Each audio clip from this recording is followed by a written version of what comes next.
Hello again. Welcome back to my course, Socialism. We had a small glitch in the beginning. I apologize for this. So let's continue.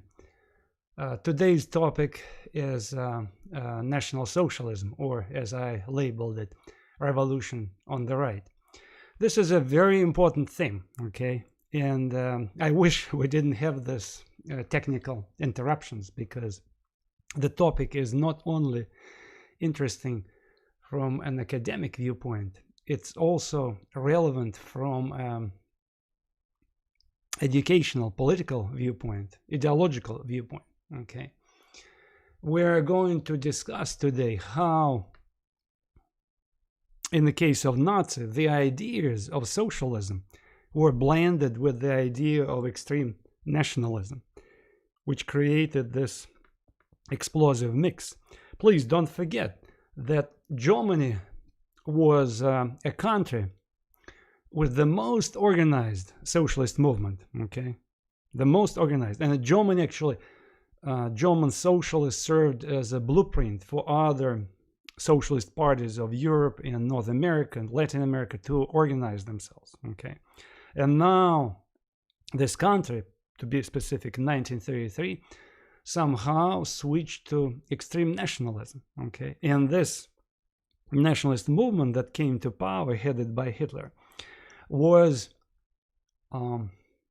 using the slogans of socialism, not only slogans and rhetoric of socialism, but also tried to fulfill some policies which previously had been advocated by social democrats and communists. Okay. The current left, they feel very uncomfortable about this topic. Okay. The whole Nazi theme is to the present day is like an object of controversy, because some, let's say, right-leaning writers and scholars, they argued that Nazi regime definitely had socialist links. Okay. And writers and scholars on the left, they want to completely disentangle national socialist movement from socialism, because again, socialism to them is obviously a noble enterprise, a noble ideology. So, and in the eyes of humanity, Nazi is the ultimate evil. So how could it be? So we cannot bring it together. Okay, so in this lecture we will try to decipher the whole topic of national socialism, or as they say in academic books, we will try to unpack the whole topic of national socialism, or to use the postmodernist fancy language, we will try to deconstruct National Socialism. Okay, let's get going. First, I would like to introduce a couple of myths that exist about the regime of National Socialism in Germany that, as you know, existed from 1933 to 1945. Okay, the first is that Hitler's regime and Nazi, they were totally puppets of so-called big business. Okay, this viewpoint totally diminishes the role of middle-class people, the role of some working-class people, at least part of it, and people from the German countryside in bringing this regime to power. Okay, so it's a very easy explanation, and I would say it's a conspiratorial explanation. When you reduce the whole history or the origin of a particular big historical event to one single reason. In fact, I will even go further. I will say that this type of viewpoint is no different from what basically National Socialists themselves argued when they tried to blame everything what was going on in the contemporary world to the Western financiers and Jewish capitalists. That was the viewpoint of Nazi in the 1930s. So major worldwide events, unfavorable things which they viewed as unfavorable, they ascribed to the malicious influence of so-called Jewish capitalists and the Western financiers, okay, Western powers. In a similar manner, if we ascribe everything to the big business, it would be a one-dimensional explanation of such a major phenomenon as National Socialism in Germany. The second myth is, I would say, coffee table books mythology, or documentary, pop documentaries mythology, when they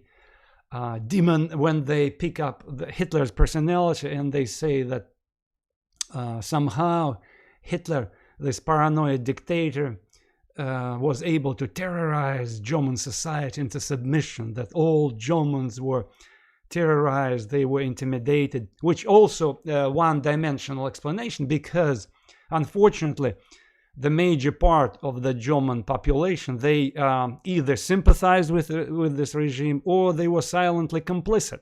Okay, it was only a tiny minority that tried to resist, a very tiny minority. Okay, because Hitler found something to milk popular sentiments, and he actually seduced the majority of German population. And they sided with him. Okay, unfortunately.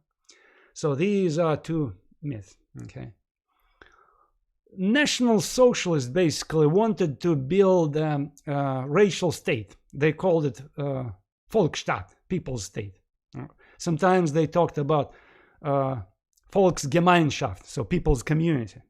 It's some kind of biopolitical project to bring all Germans together, to make them equal, okay, like brothers and sisters, and to provide them like a good life at the expense of the other people. And I'm going to emphasize it constantly, that how this racial state was to exist. Again, the plan was to exist at the expense of the other people, other aliens, so racial and ethnic aliens. That was the goal of this project. Okay, and as I said, unfortunately, the regime, Nazi regime or National Socialist regime, did enjoy popular support of Germans. Okay, in a short-term perspective, many Germans did benefit from this aggressive regime. So that is why I repeatedly use this expression throughout this lecture: Hitler's willing beneficiaries. Okay, Hitler's willing beneficiaries. It's an attempt to rebuke the concept of famous political scientist whose name is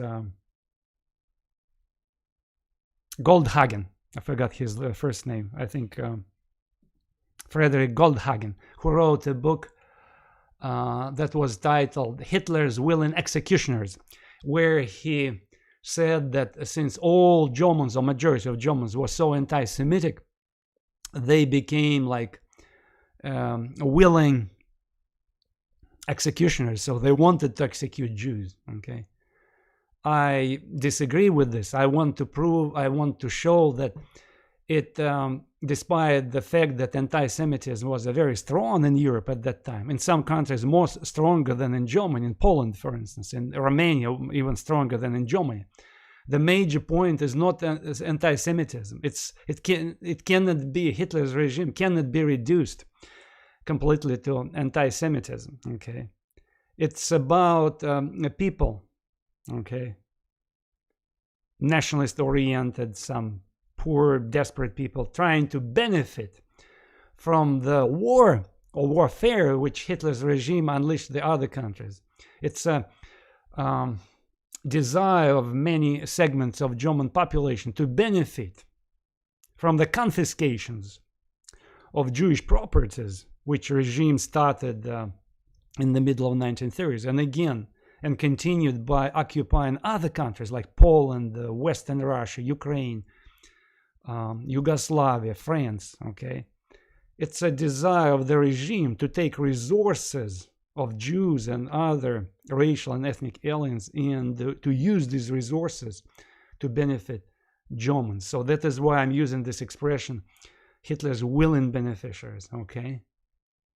It's like a welfare for the German population at the expense of the other people. So I want to prove or to show you that even though the Nazis put this, did scapegoating, putting Jews at the center of the ideology, it cannot be totally reduced to anti-Semitism, okay, the existence of the whole regime. You have to approach it broadly. In contrast to communism, a National Socialist regime wanted to provide racial and ethnic justice, okay, quote unquote, by playing identity politics, okay, so empowering Germans at the expense of the other people, okay. And by the way, unlike communism, which was almost totally a totalitarian state, a National Socialist regime did not require total submission or devotion. No, okay, they only required completion. You have to agree with this, with these policies. You have to either silently agree, participate, okay, if you want, okay. In fact,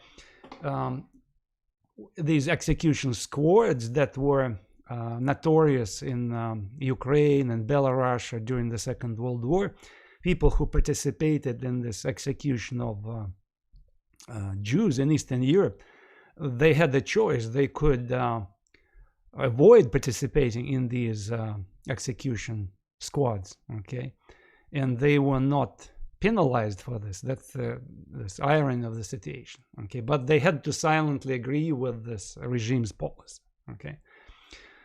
The violence of this regime, Nazi regime, was directed only at a small minority of racial and ideological enemies, okay, inside Germany, which primarily were Jews and communists, and some Catholics, by the way. I forgot to mention that Catholics, some Catholics were also against this regime. Why? It was related to some religious reasons, because look, the major spiritual loyalty of Catholics, like formal at least, to whom? To the Roman Pope.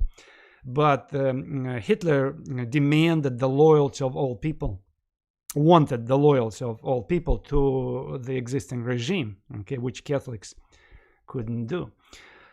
Anyway, Jews, communists, and some Catholics, and also against ethnic aliens. In fact,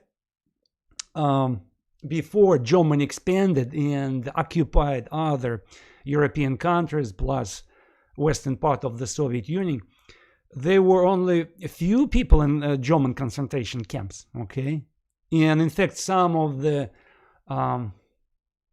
people who were locked in concentration camps in 1933 and 1934, some communists, social democrats, Catholics, they were released 6 months later, okay?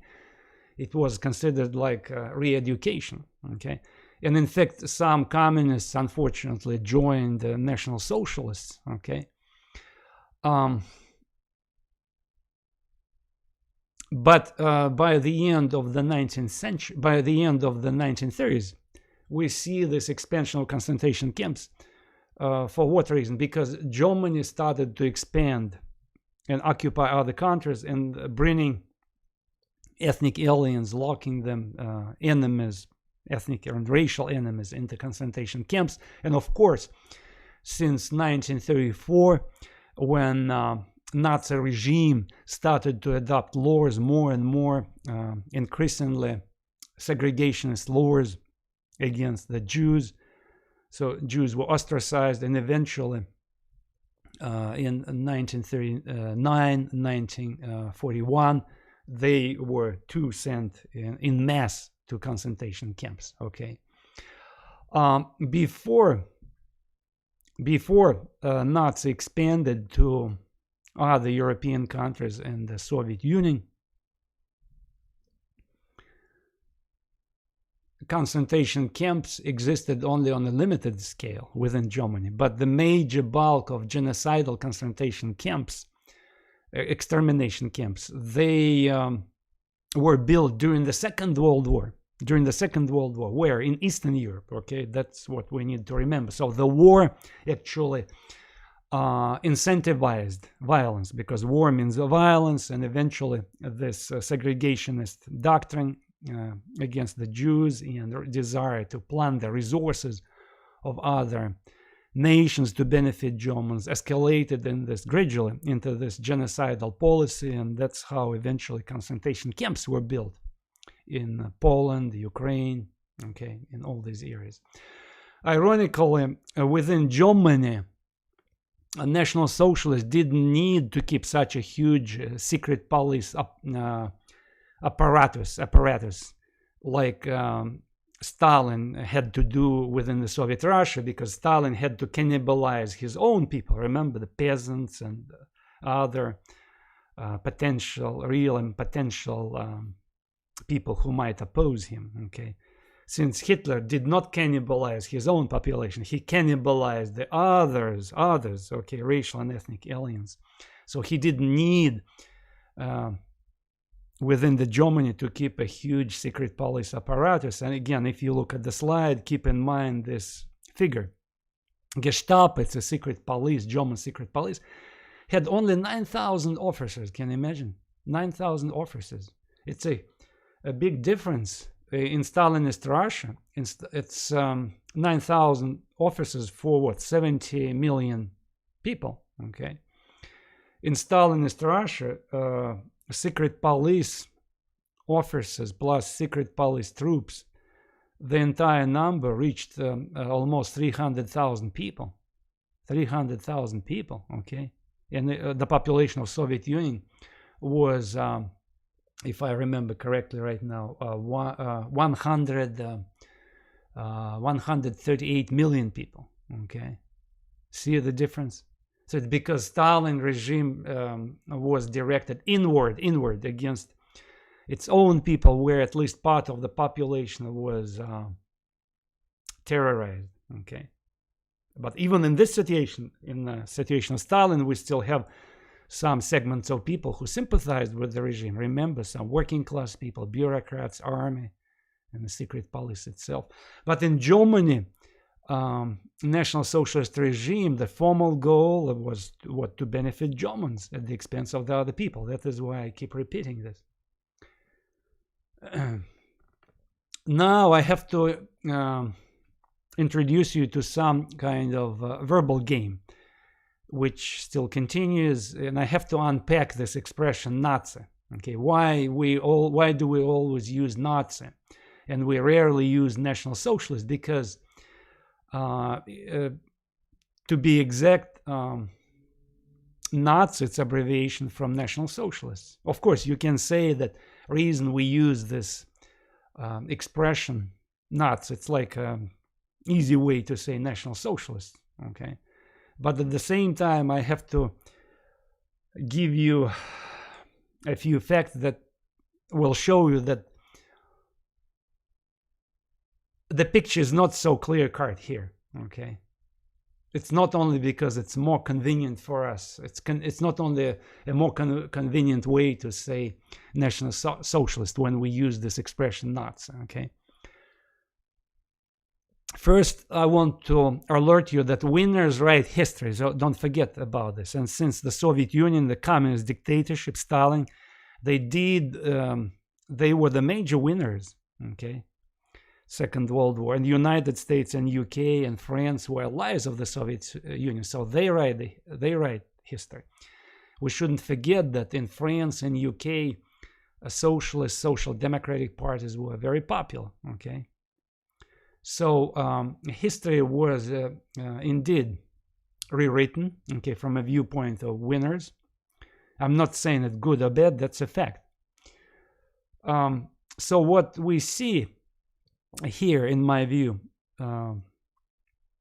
this wide usage of Nazi instead of National Socialist. In fact, in Anglo-American usage, in English language, I see a tendency to use more expression Nazi than National Socialist. So it became a very widespread tendency since the middle of 1940s. unlike Germany, where to the present day they do use this expression National Socialism, because that's how it had been used from the very beginning. So there's no way some kind of to change this discourse, because it was constantly done. Okay, of course they criticize National Socialism, but still the usage still remain. Okay, but unlike English language, where something happened which from the very beginning set people to use a Nazi instead of National Socialism. And what I see here, it's an attempt to play down socialist elements in Hitler's regime. So this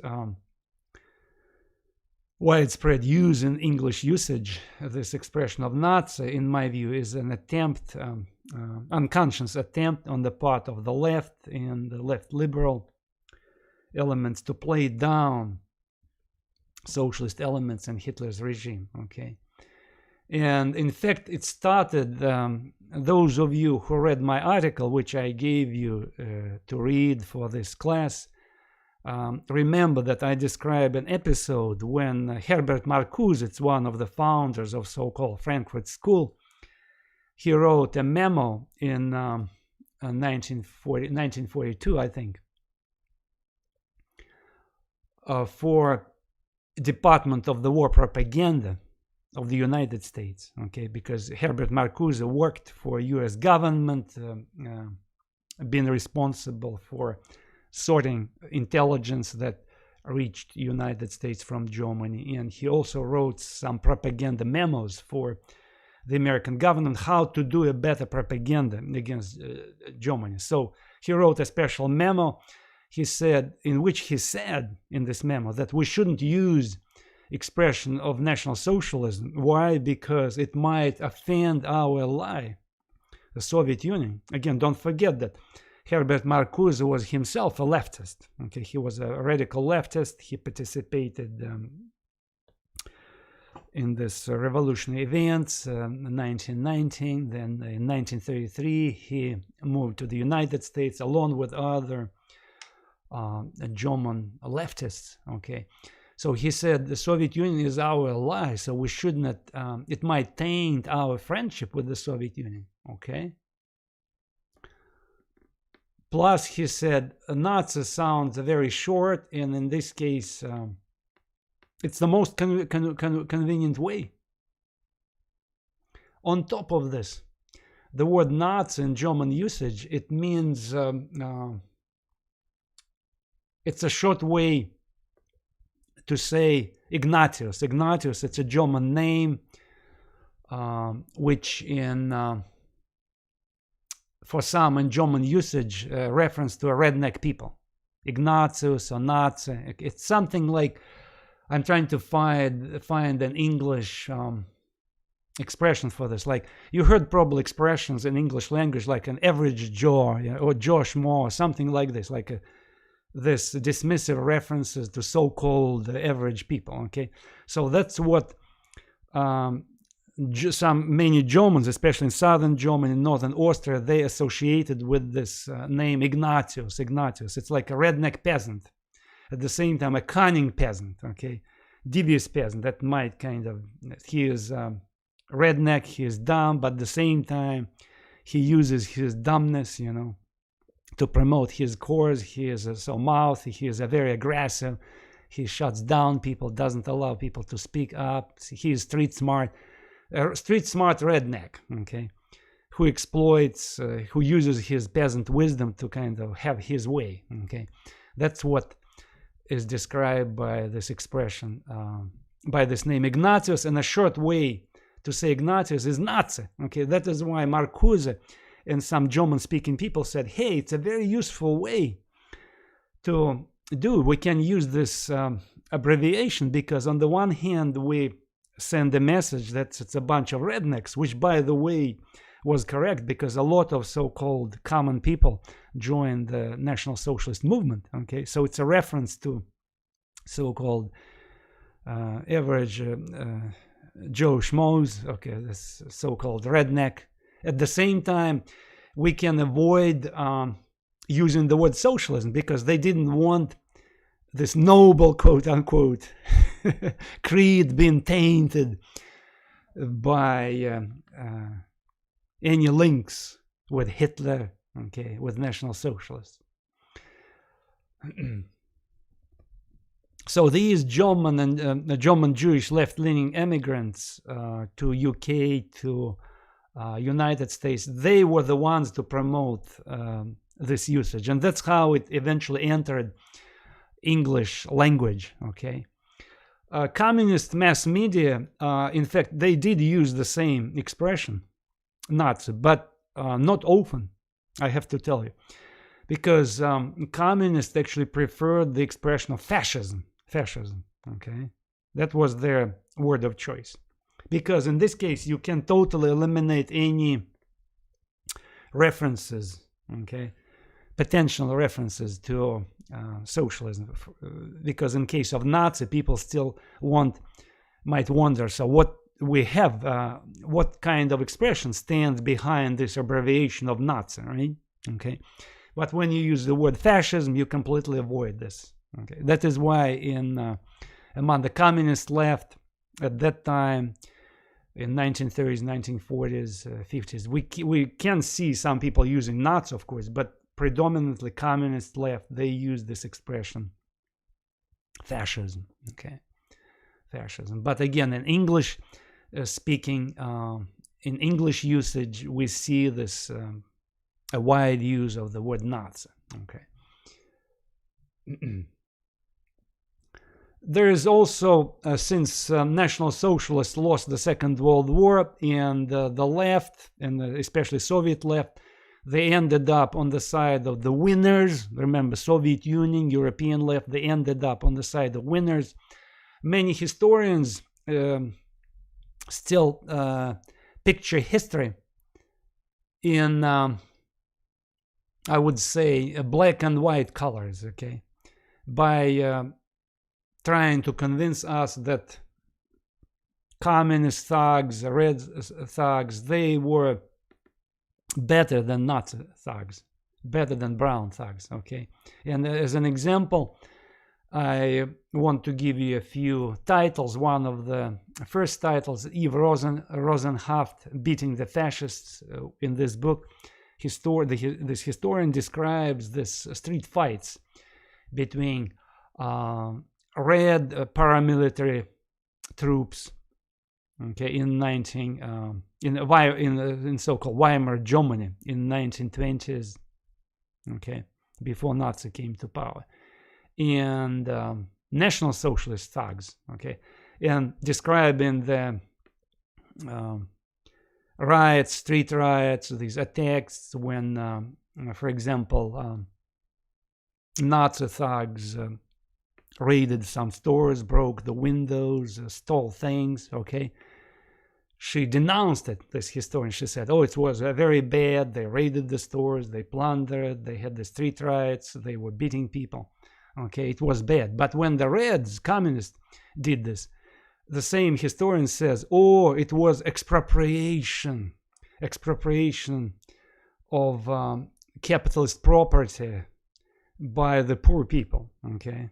So the same thugs who went to riot on German streets, who raided stores, okay, looted businesses, okay, breaking into stores, stealing things, or initiating street fights, she describes them in a positive light, you know, giving them like a benefit of the doubt, saying that, oh, it's a poor people who simply expropriated what should have belonged to them in the first place. See, that's interesting ideological position. Another interesting thing, which I also describe in my article, is this book, the story of the same title, okay? It's the same book. Now you can see 3 titles in front of you. 3 titles, but the same book, okay? In fact, it's the best book in current history scholarship that does describe this socialist elements in the Nazi policy, okay? And the guy, Götz Ali, Götz Ali. It's actually Turkish German historian, or German historian with a Turkish background. In this book, he makes the same point which I am making in my lecture, that Hitler's regime was about socialism, but it was National Socialism. So socialism for Germans only at the expense of the other people. Okay, that's his argument, and I agree with this argument. But this argument he articulated in his book, okay, that was published in Germany first. And look, the original title, German title, is what does it say? Hitler's Volksstaat, Raub, Rassenkrieg und Nationalsozialismus. So, which means, in translation into English, Hitler's People's State. Okay, and the subtitle, Plunder, Racial War, and National Socialism. Okay, but then after this book was translated and published in the United States by a mainstream American publisher, Picador, I think, Picador. Look, it received a different title. It's in the middle, okay? Hitler's, Hitler's Beneficiaries, Plan the Racial War, and the Nazi Welfare State, okay? Welfare State. I guess for the U.S. reader, it was okay to use welfare state, but publishers decided not to smear such a noble word as socialism. Okay, see, they avoided this German expression, National Socialism, because I guess those people who were thinking about the title, they said, oh, we would rather replace it with welfare instead of socialism.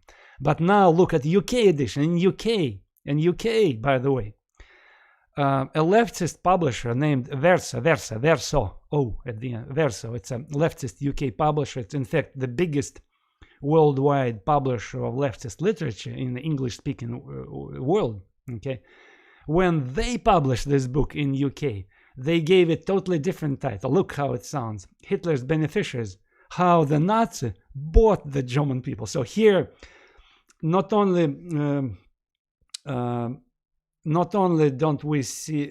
we don't see the word socialism, we see how the word welfare disappeared. Okay, because to many current socialists left, welfare state, that's what means for many current socialists, this symbol of socialism. Okay, so that is why it was purged from the title. I find it amusing, you know,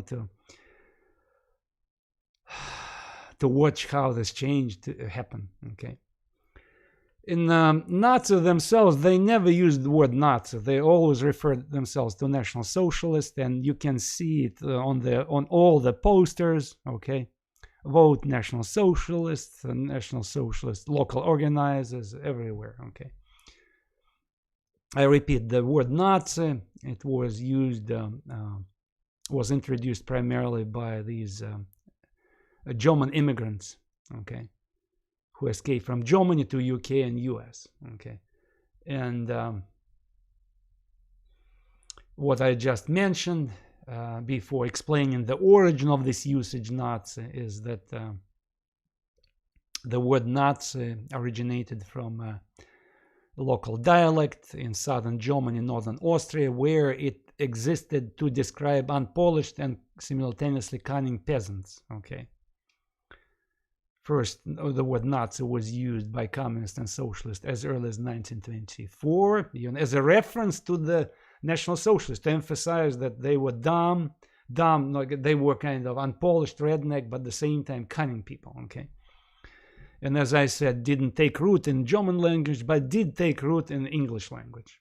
Okay, I also finish in this a brief conversation about the use of word expression Nazi in English language. I want to alert you, you probably know that currently in our toxic political discourse, this expression used by people on the left and on the right to smear each other with the dirt you know, because right now it's like it serves like a curse word. If you want to ostracize a person, to smear him or her with dirt, you label him a Nazi, you know, and on many 99%, as we know, unfairly. And by the way, both right and left do this. And here I give you some examples, like for instance in early 2000, Dick Cheney, okay, was labeled Nazi. The right labeled Obama Nazi, okay. The right-wing radio is also labeled as Nazis in Nazi hate radio, Nazi hate radio. And some people on the right, they refer to feminism as feminazi, okay.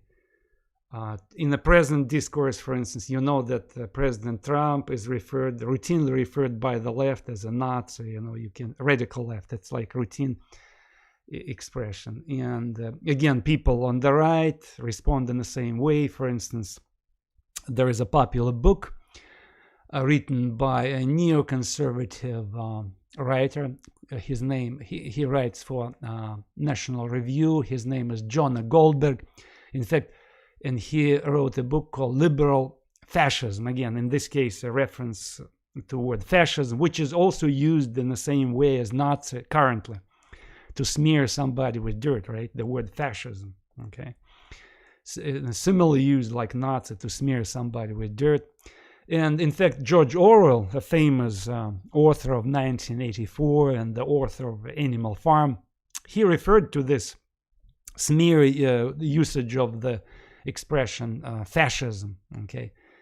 And I use his description how they used the word fascism in 1930s, 1940s to how we currently use in English language the expression of Nazi in our toxic polemics. Okay, so George Orwell actually said that word fascism for his contemporary, for the left in his lifetime, became the expression that the left used to smear their opponents with dirt. Okay. And in the same way, I argue, we use the word Nazi in our current political discourse. Okay, you heard did you hear this expression like soup nuts or grammar nuts? So it did enter the daily usage as kind of when we want to describe somebody's anal about something, right? Now let's go back to history. So away from this current political rhetoric, okay, going back to history. As I said, the root of stunning success of National Socialists is devastating results of the First World War for the fate of Germany. Okay, so I briefly have to brush up your knowledge of modern history, but those of you who did study modern European history, or particularly the history of World War I, you might remember that Germany was forced to capitulate. Okay, in 1917 there was a stalemate when Russia quit the war because Russia was very weak, could not stay in the war. Okay, and we talked about it. So Russia was a backward country. So UK and France could not had a hard time to stay in this war, and that's when the United States stepped in 1917, brought this huge army, 1 million people, General John Pershing, 1 million people, Americans, 1 million American soldiers came to Europe, plus huge unlimited American hardware, and it was clear, of course, if the Americans came to Europe, who was going to win this war. So Germans were exhausted, they could not resist, so they asked for peace. But before they asked for peace, which they signed in a very unfavorable conditions, Germany was actually intimidated by UK and France into signing this peace. It was not only American troops that, of course, was a huge manpower. Again, the fate of Germany was sealed, but UK and France, in fact, in 1918, they organized a total trade blockade of Germany. So German entire trade with Germany was shut down. Okay, and all food shipments, I repeat, all food shipments were terminated. So Germany could not trade, could not bring, could not food from other countries, could not buy food from other countries, because UK and France literally sealed Germany, okay, shutting down international trade, which led to a huge famine in Germany. About 400,000 Germans died, okay, men, women, and children. 400,000 Germans died from hunger because of this food blockade. The reason I'm emphasizing this so much, because this fear of famine, potential famine, became one of the major incentives for those people who followed Hitler, who followed National Socialists, to expand to other countries, to seize other countries' lands in order to expand their agricultural base. Okay, see, Germany didn't have enough agricultural areas, okay, to grow food and support, to self-sustain herself during the war. Okay, not enough land. That is why it became later such a big deal for the Nazis to expand to other countries, especially in Eastern Europe, okay, which they wanted to colonize, to create this resource base, a food base for Germany, because Hitler and his cronies, they were haunted by this bad experience at the end of the First World War, when 400,000 Germans died. So that is why I'm emphasizing this for you, okay?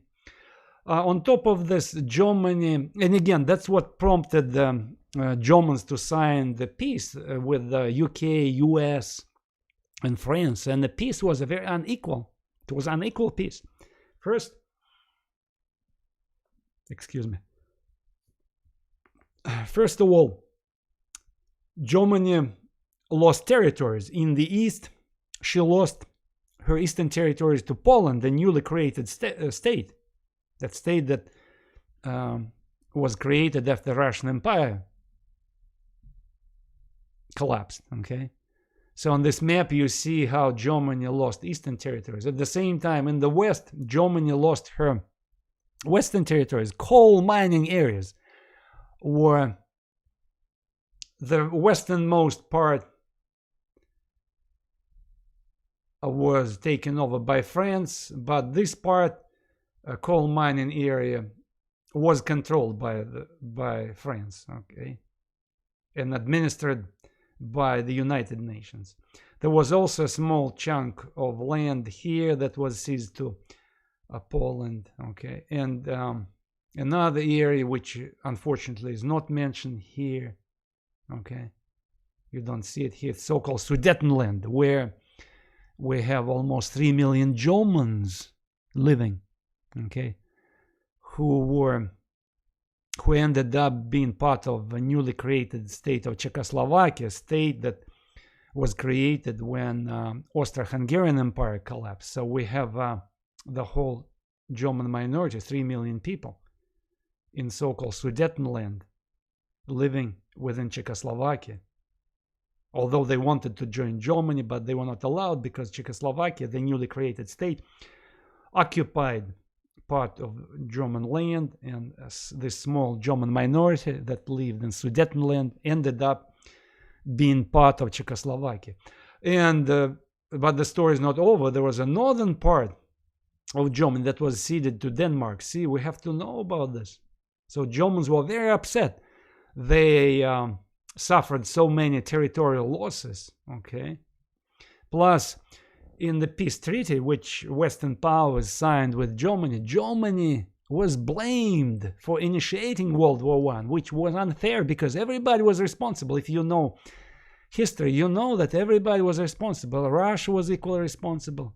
France, UK, okay, Wilson, President Wilson in the United States also pushed Americans to join this war, okay? So everything was, again, winners decide. Winners not only write history, they also penalized those whom they defeated. And Germany was a defeated country, along with her allies. Okay, it's Austro-Hungarian Empire and Ottoman Empire. So Germany had two allies who were also defeated and also blamed for the war. So the peace did not bring peace. The national pride of Germans was not only wounded but offended, because they had to pay a huge redemption money, okay, like compensation to France and UK, okay, because yes, German army inflicted destructions on. They killed British troops, but of course, British troops killed German troops, and many destructions were inflicted by German troops in France and Belgium. So Germany had to pay France, England, Belgium, $33 billion. It's a lot of money. Again, it's in terms of contemporary money. So today it would be, of course, much more. You have to multiply it by 10. So it's a huge amount of money. So there was no way for Germans to pay it back. No way, no way. So a government that was imposed on Germans, it was a Republican democratic government, okay? And by the way, people who were put in charge of this new government were social democrats. I repeat, social democrats, okay? So many Germans viewed these people as a gang of traitors who are pro-Western, and that's how this legend about backstabbing became popular among masses of Germans. So Germans came to believe that Germany was not defeated, which was true, by the way, because Germany militarily was not defeated. They simply, Germany was forced to sign peace, because of food blockade, and again there was a realization on the part of German generals there was no way for them to win this war, okay? But militarily, I repeat, they were not crushed yet, so they just signed the peace before being crushed. But the legend spread among the masses of Germans that we were backstabbed, we could have continued to fight, which was incorrect, because Germany could not continue fighting, because Germany did not have resources to continue fighting. But anyway, among so-called common people, about masses of people, this mythology became popular that Germany was backstabbed, and these elites, social democratic elites and Jews, supposedly screwed up Germany, disarmed Germany in front of these Western nations, US, UK, France, okay? So, to make a long story short, the new democratic government, a new constitution, were not popular among many Germans. They view it as an imposition, harmful imposition, okay? On top of this, we have so-called the Great Depression. Remember, we talked about Great Depression and how important it was in the history of Western countries, because when economy started to shrink, unemployment, okay, in the eyes of many people in the West, it was viewed as the end of capitalism, okay? The whole world was going to hell. That was the reason why a socialist movement was popular in the West, in Western countries, okay? And people thought capitalism was going to die, this market system was going to die. And Germany suffered more than any other European nations. Why? Because she had to pay this compensation, this redemption money. Plus, German economy did not yet recuperate from the war. There was 30% unemployment, okay? So many people came to hate capitalism. Many Germans ascribed, again, like in other countries of the West, Europe, North America, what was going on at that time to the failures of capitalism. They criticized bankers, money makers, free market, okay? And the government in Germany started to collapse gradually because it wasn't popular anyway Why? Because I just mentioned that masses of Germans viewed their new government as an imposition, Western imposition. And of course, in a time of trouble with social disruption, people usually look for scapegoats, right?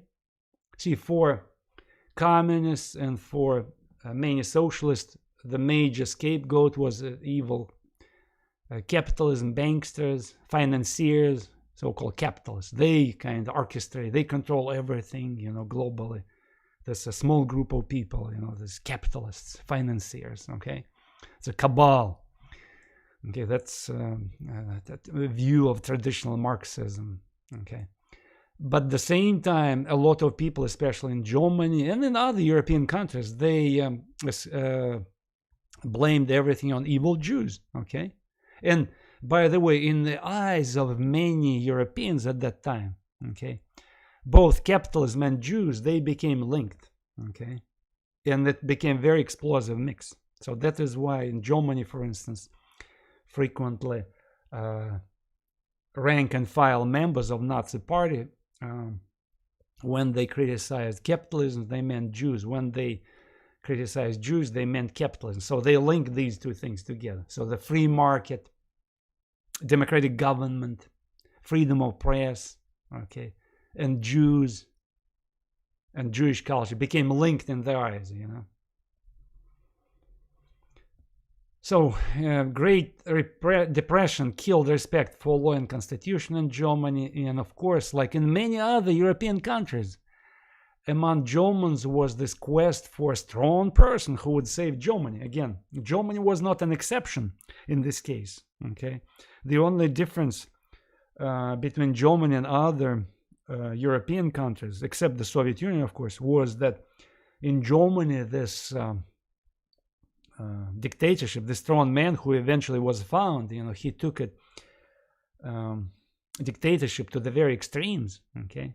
But Hitler is not some kind of unique phenomenon. In many other European countries, we also have local dictators coming to power. Bulgaria became a dictatorship. Romania became dictatorship. Poland had a dictator, okay? Oh, who else? Hungary had a dictator. Not as cruel as Hitler, of course, but still a dictator. Spain was a dictator, remember? As a result of war against the Republican government of socialists, a right-wing dictator came to power in Spain. Italy was a dictatorship, not as cruel, of course, as Nazi Germany, but still a dictatorship. Mussolini, remember Mussolini? Okay. And of course, Stalinist Russia was a dictatorship. It's more ruthless than even Nazi dictatorship. Okay. So Hitler was part of this landscape of multiple dictators. They came to populate the political landscape in interwar Europe, 1920s, 1930s. Okay. You probably read about Hitler, who he was, his biography. Okay, that that he was not a German, he was an Austrian. He grew up in Vienna. Again, Austrians speak German, as you know, but different accents, so he had different accent. Interesting thing, right? Stalin in Soviet Russia was not Russian. He was a Georgian, right? He spoke Russian with an accent.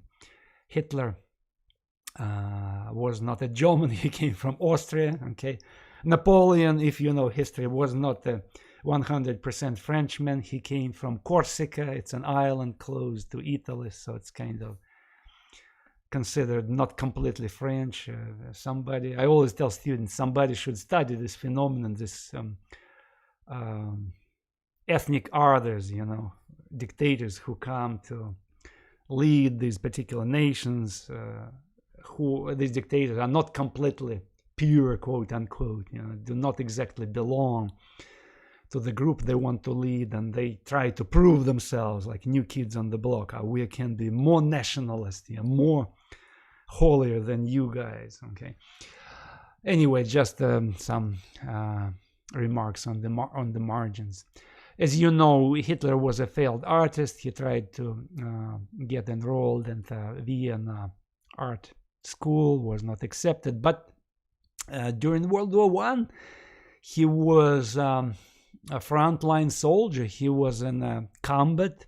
Okay, he was wounded. He was poisoned. He experienced this poison gas attack, and he was recuperating in the hospital after he suffered this during this attack on the part of French troops, this poisonous gas attack. And when he was recuperating, he heard about this peace that was signed by Germany with Western nations, and he was so mad, angry, and he pledged to fight against this peace, you know.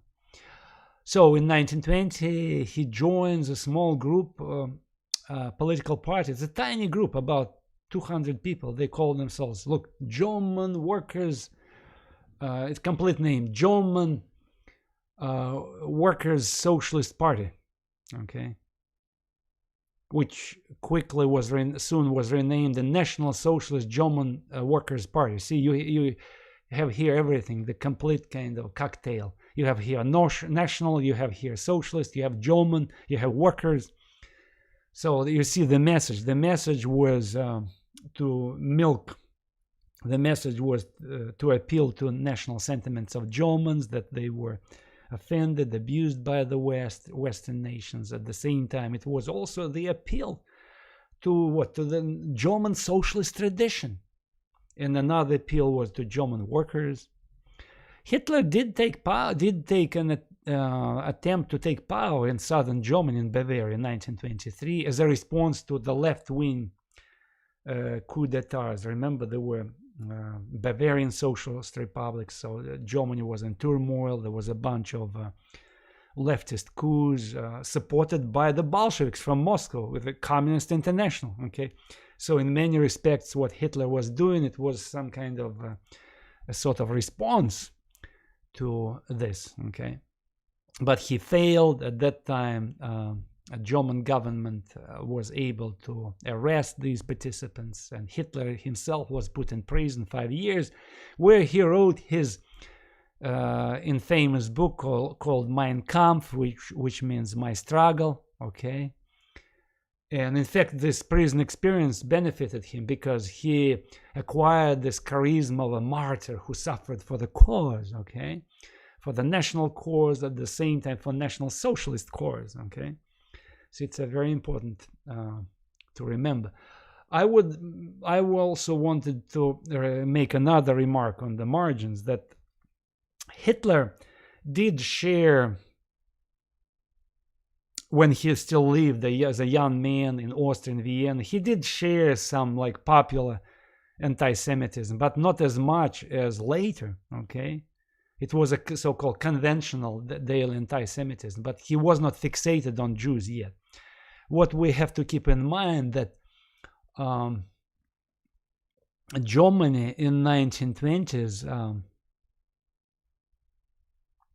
became a magnet that drew so-called Baltic Germans, or Volksdeutsch. It means Germans who lived in other countries, okay, especially in Baltic areas of Russia, which were caught in the grip of the civil war when Reds against Whites. Remember, Bolsheviks were fighting against Whites, Reds against Whites.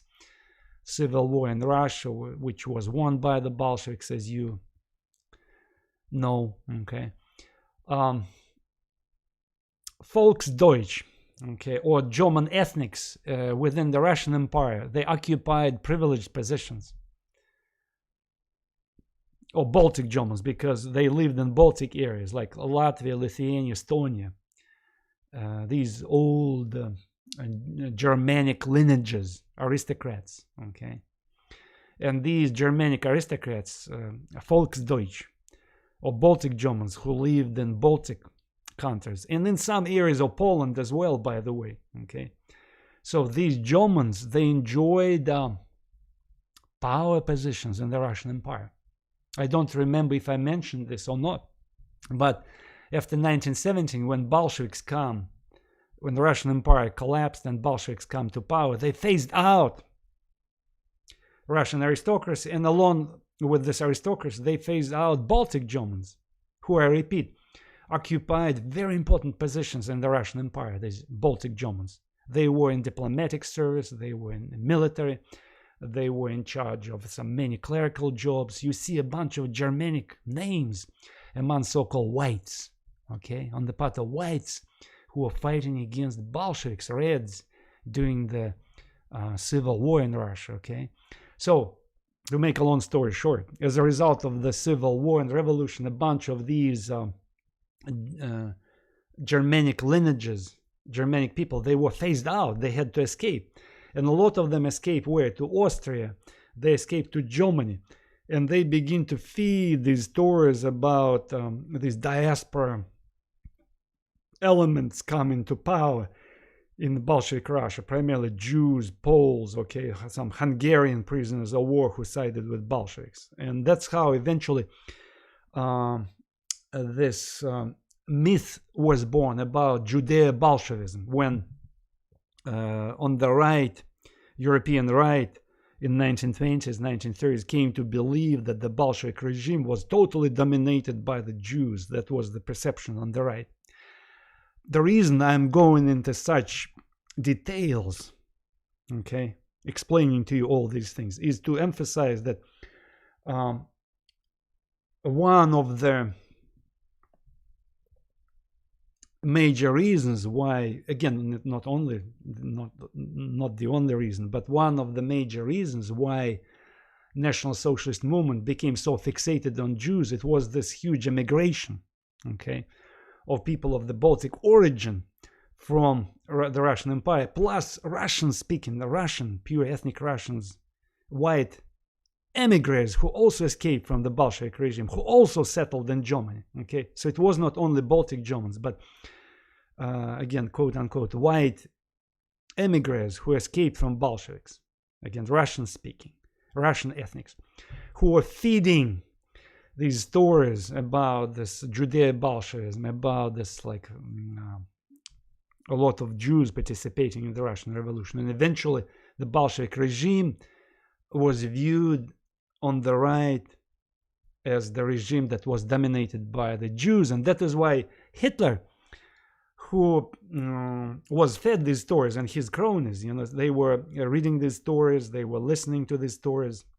And in fact, many Baltic Germans who escaped from the former Russian Empire, from Bolsheviks, they joined National Socialist movement. And I'm going to mention one of the prominent names, if you don't know, a person named Alfred Rosenberg, one of the major ideologists of National Socialism. He was this Baltic German who came from Estonia. For a while, he was a student in Moscow Polytechnical Institute. But in 1918, he escapes to Germany, escapes from Bolsheviks, Russian-speaking man who similarly was speaking German, one of these Volksdeutsch or Baltic Germans, escaped and became one of the spearheads of National Socialist ideology, spreading this story that Bolshevik revolution was totally dominated by the Jews. Again, it's not only my argument. There's a book about it written by Michael Kelleg, double L, Michael Kelleg. It's called, the title of the book, Russian Teachers of Hitler. That's the title of the book. You can Google it, Michael Kelleg. Okay, very interesting book where he describes what I just briefly outlined for you. Okay. Anyway,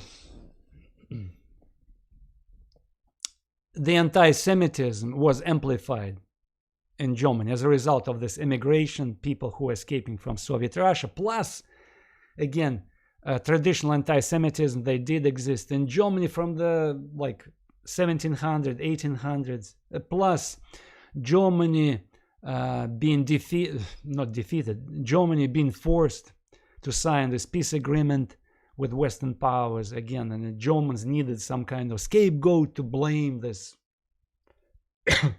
unfair peace treaty. So somebody should be blamed, and the Jews were the most convenient minority to be singled out. Okay, so Hitler joins this group, National Socialist Workers' Party, and since he was a good speaker, he soon came to dominate this group. Okay, he was an excellent speaker. A lot of people listened to him, so he was like a magnet, attracted people. Very charismatic. We have to stress this, of course. In his book, again, unlike communist, social, democratic theoreticians, Hitler National Socialist movement did not produce some sacred books because it was more a movement of action. Okay. The only text we have, this Mein Kampf, it's a very kind of chaotic, eclectic book, basically rants of Hitler on different occasions, contemporary occasions. In this book, he blamed Jews and the West for all misfortunes of Germans. He also said Jews were responsible for communism, okay, and capitalism. By the way, I didn't mention that Hitler came to embrace this concept that Bolshevik regime was totally dominated by the Jews, that when German troops invaded Russia, again, June 22nd, 1944, Hitler issued an order to his troops, what, to kill on the spot commissars and Jews, okay? And he sincerely was convinced, as late as 1948, that Stalin regime was still controlled by the Jews. Although we know from our lecture, last time we had the lecture on Stalin's National Bolshevism, that by 1941, there were a lot of Jews purged from Stalin's regime, you know, from leadership positions. Why? Because like many diaspora nationalities within the Soviet Union during the Great Terror and later, Jews were considered as not totally reliable people, not as much as Germans or Poles, you know, which were totally eliminated from all leadership positions. But Jews were also treated as unreliable element, and a lot of them suffering during the Great Terror, okay?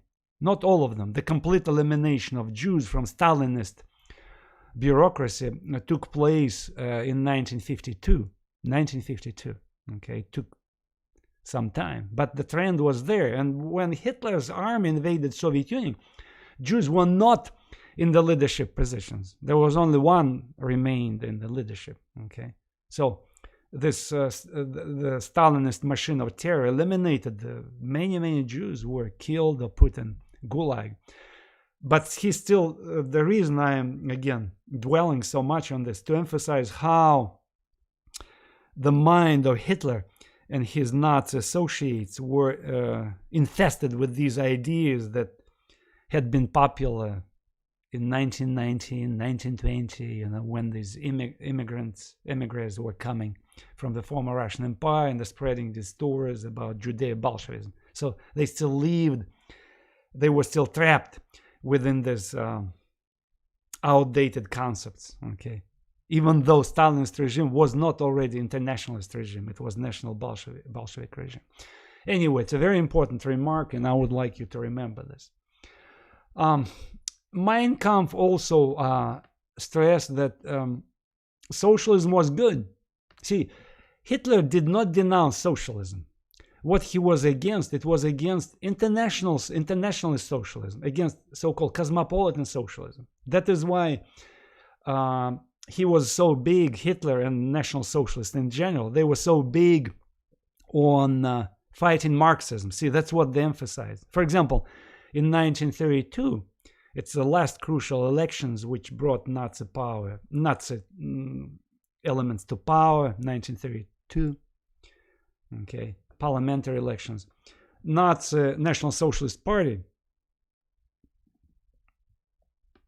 reached out to German population with a very simple slogan: let's fight Marxism. They didn't say that let's fight socialism, let's fight Marxism. So the goal was to cleanse socialism of so-called cosmopolitan internationalist elements, to cleanse German socialism from Marxism, and to build national socialism that was nationalized. See, that's the point, okay? We have to remember about this. Hitler also argued that war profits made by businesses during the war should be confiscated. Of course, the peace treaty with Western nations was denounced by Hitler. And another important thing, and he writes a lot about this in his book, Mein Kampf. He talks in this book about so-called Lebensraum, living space, which means living space. It's argument, again, that was focused on the need to expand, for Germany to expand. So he says basically Germany was he said that Germany was a young nation, that a young body that needed to expand. The old clothing is too tight. Germany should spread out her muscles and just go to the east, primarily to the east. See, he didn't say anything about the west. He said we need to expand to these sparsely populated areas of Ukraine, Western Russia. We need to seize these agricultural areas and to make them into this agricultural base of the German regime. That's what would feed the German population. That's how we were going to avoid these misfortunes which fell on us during the First World War, at the end of the First World War, when Germany experienced the food blockade, which led to the death of 400,000 people. Remember, I mentioned it. So we need to seize the black soil of Ukraine. He also, National Socialist program, National Socialist movement argued that instead of class warfare, it's very bad, that's what they said. Marxism argued, class war. People, poor against the rich, workers against capitalists, peasants against landlords. It's not good. So we should not, it's a very bad for society. We shouldn't we shouldn't capitalize, we shouldn't cannibalize our own societies. And that's what Hitler said. He said Marxism was very bad because Marxism teaches people to cannibalize the ethnic societies, and he ascribed this to Jews. He said Jews kind of spread around these ethnic societies and they pitch people against the people. See, that's how he explained. They pitch workers against capitalists, peasants against landlords, and that's what they do. See, that's how he explained things. And he said that's how they screwed up our German society, and we need to get rid of this. Instead of class war, we need to have racial war. So we need Germans should be united into the same nation. And he called this community, national community, Volksgemeinschaft, which means people's community. Okay, so all Germans should be together, rich and poor, workers and peasants. Okay, anybody, all kinds of elements, as long as they're Germans, they should be together because they belong to this people's community by race. Okay.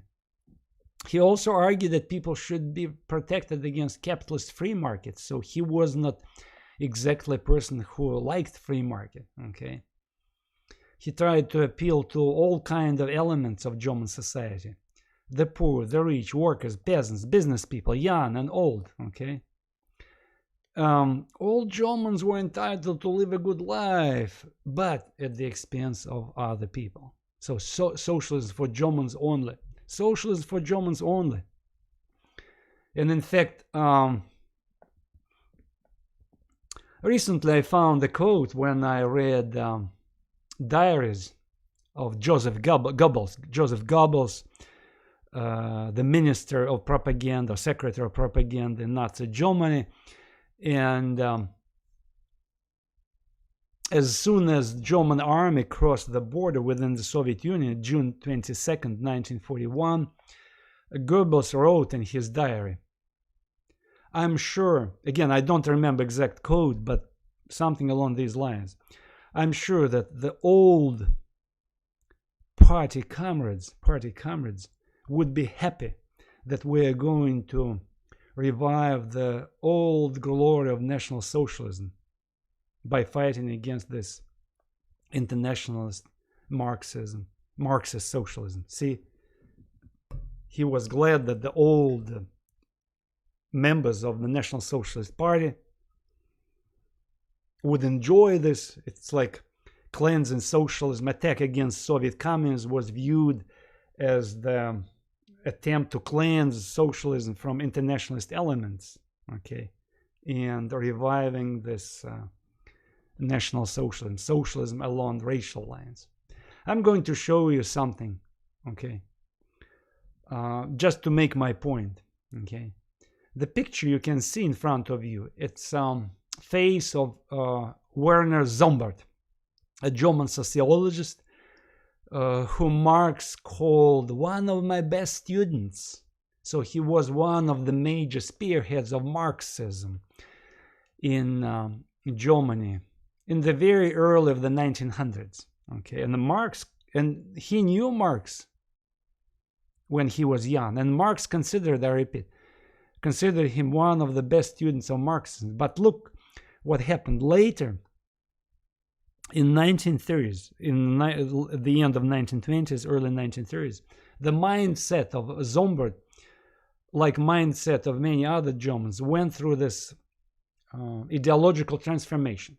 Okay, since Germans' honor, since Germany was offended, he believed in this, by Western powers. So Germany needed to protect her national interests against the West that offended Germany, okay? But at the same time, people like Sombart, they were socialists. So that is why, I repeat, in the minds of many Germans, like Sombart, an ideological transformation took place. This transformation from socialism of class, the Marxian socialism, to socialism of race. And that's what, by the way, how Hitler referred to his movement, National Socialist movement. He called it the socialism of the race, the socialism of the race. So gradually, not overnight, of course, but gradually in the minds of people like Sombart, this ideological transformation took place when they shifted from class-based socialism to identity socialism, to this identity politics or socialism of the race. And in many respects, again, I tried to visually show to you, point to you to the links. And the major link between socialism of class and socialism of race is an attempt to generalize about people in terms of groups, okay? See, this class-based socialism singled out particular classes and labeled them as aliens, classes of people. They had to be eradicated, or phased out, or ostracized, okay, or put in concentration camps. In the Soviet Union, it was what? Clergy, merchants, some capitalists, okay, you name them. Even some national groups, remember, diaspora nations, but primarily classes, social classes of people. Kulaks, one of the major groups. Remember kulaks. There were no ethnic differences between, for instance, kulak peasants and so-called poor peasants or workers, proletarians who lived in cities. So they belonged to the same nation, let's say Russians or Ukrainians, but they were singled out, kulaks or so-called capitalists, on a social basis, and they were ostracized, they were phased out on the basis of their class origin, okay, and their children also suffered, okay, because they belong to the families of these so-called oppressors, exploiters. So the point I'm trying to make for a person who does this generalization, trying to classify people by groups and by saying that these are the groups of oppressors and these are the groups of the oppressed people, it's easy for this person to switch to racial identity politics. That's what we have in the case of Nazi, when Nazis started to classify people by races, by ethnicity, by saying that German Aryans were the best, the salt of the earth, and they deserve their national socialism. All of them should be united in this Volksgemeinschaft, people's community, and all Germans should enjoy a good life at the expense of the other so-called unworthy people, okay, Jews, Poles, Russians, and so forth and so forth. See, Hitler and other National Socialists classified people by races and singled out particular groups to be eradicated or to be phased out. Whereas Stalin's regime classified people by class. Okay. And the shift could happen easily. When you got used to classifying people by groups, it's easy for you to switch from class-based philosophy to what race-based philosophy, and vice versa. Okay, vice versa. In fact, there were many cases when people were moving back and forth. I'm jumping ahead. I want to jump a bit ahead to tell you that in the wake of the collapse of Soviet Union, we have former, and in fact, in case of collapse of Yugoslavia, which like Soviet Union became split in many independent countries, we have a bunch of communist apparatchiks, communist bureaucrats, who opportunistically peddle this class-based socialism that we have to separate people by class. They almost overnight became nationalists and started to propagate ideas. Oh, our nationality is the best. Like in Serbia, there was Milosevic who said, great Serbia, and Serbians are the great people. And the same thing we see in present-day Russia, where former communist apparatchiks suddenly started to glorify Russian culture, Russian nationalities. Or if you go to Kazakhstan, the former part of Soviet Union, where you have this dictator. Recently, he's semi-retired. He argues, oh, Kazakh people, it's just the center of Asia. They're descendants of Genghis Khan, the salt of the earth. So, but the guy who does this was a former Soviet apparatchik. So it's very easy for these people who think in terms of us and them, us good people, like working class people, oppressed and oppressors, easy for them to switch to a racial identity philosophy. Okay, that is why I would like to emphasize this for you. A little bit of history about how Hitler came to power. Okay, the Great Depression definitely boosted the popularity of the National Socialism, of the National Socialist movement. In 1928, the Nazi only had 3% of votes, parliamentary elections, but by 1932. See, that's last crucial elections when Nazi won 40% of votes. When they claimed that we want to fight against Marxism, but we need National Socialism. So trying to cleanse socialism from Marxism. That was the goal. Election slogan, by the way. That is why I want to emphasize it, because socialist tradition was very popular among Germans. They didn't want to, Nazi didn't want to dismiss the tradition, socialist tradition. They wanted to hijack socialist tradition and nationalize it, indigenize it, okay? But again, the Great Depression was a very powerful force that boosted the popularity of Nazi, okay? They became the largest party, and as a result of these elections, the largest party, they received more votes. And according to German constitution, the party that received the majority of votes had the right to appoint the prime minister. And again, prime minister in German usage would be a chancellor. So the chancellor or prime minister was Hitler.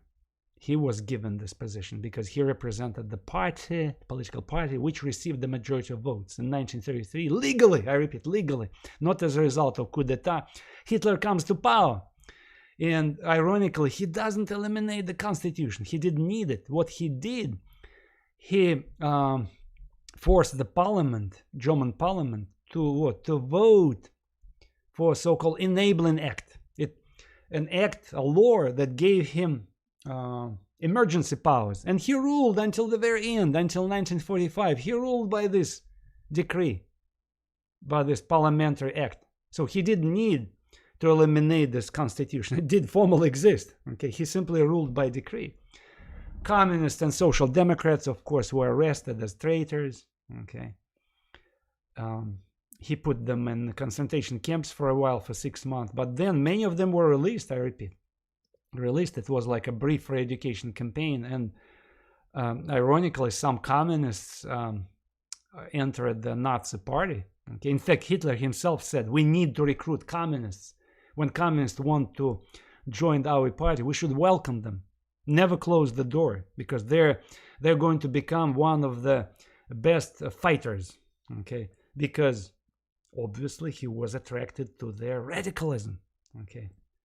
That's what he was attracted to. But formally, all political parties were outlawed, and some Nazis actually said it's okay to scapegoat Jews. It's okay to talk about National Socialism, but we need to go further. We need to fight for social justice. So we need to attack German capitalists. We should eliminate traditional German military, okay, and especially these socialist sentiments. Anti-German capitalists were widespread among so-called stormtroopers, represented by friend of Hitler, Ernst Röhm. Ernst Röhm, he was the leader of stormtroopers, and he was one of the friends of Hitler. And they wanted to continue the revolution. They said, yes, National Socialism is okay, but we need to fight against capitalism in general. And that's what Hitler and many other National Socialists, they didn't want. They didn't want to destroy the German capitalists because they were Germans. Okay, they didn't want to destroy the German military. Okay, what they wanted to bring all Germans together and to build this national community at the expense of the other people. So that is why we have this fight within the Nazis. So 1 year later, an event that became known as the Night of the Long Knives happened. 1934, when Hitler and his loyal friends who didn't want to continue the revolution, they suddenly rounded up the leaders of stormtroopers, including his former friend Ernst Röhm, and executed them. About 300 Nazi activists were captured and executed because they wanted to continue this revolution. They wanted to destroy, I repeat, traditional German military, who wanted also to confiscate properties of German business people. So that was against the interest of Hitler. So he didn't want to confiscate properties of German businesses. He wanted to confiscate the properties of Jews and alien capitalists. See, that was the goal. Some National Socialists, they tried to milk German indigenous tradition. So they appealed to a tradition of Nordic paganism. Okay, why? Because it was a revolution. Okay, National Socialist revolution, where they wanted to renew the German nation. Okay, the movement that was fixated on anti-Semitism, that chose Jews to be the major scapegoat, was crusading against traditional Christianity. Okay, Nazi movement rejected Christianity. They believed that Christian religion, since Jesus Christ was the founder of Christianity, so in their mind it was a religion that had been set up by the Jews, and that is why we have to gradually eliminate this religion. In fact, I have to mention something. Hitler was not directly against Christianity. Unlike Stalin, remember in Stalinist Russia, Christianity was shut down, the churches were shut down. Hitler never did this. Okay, what he explained this in a very simple way during so-called table talks. There is a book called Hitler's Table Talks. So his conversations were recorded. Okay, his conversations on different occasions.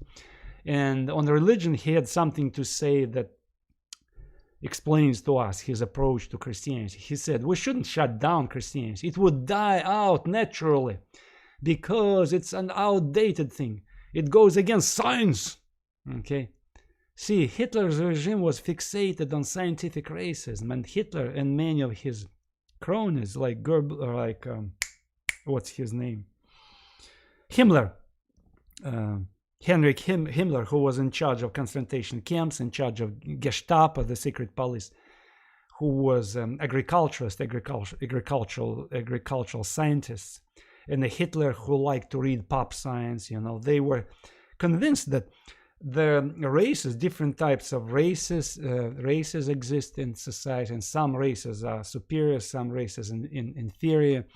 They also believe that Christianity doesn't fit the science, doesn't fit the religion of reason. Remember, we talked about religion of reason. That soon science would prevail and the religion would be totally eradicated, and we would not need any religion because science is going to be our religion. So we don't need it, okay? But it would happen naturally, so we don't need to antagonize Christians. We should draw them to our side, see? Of course, Hitler penalized those priests who spoke against him.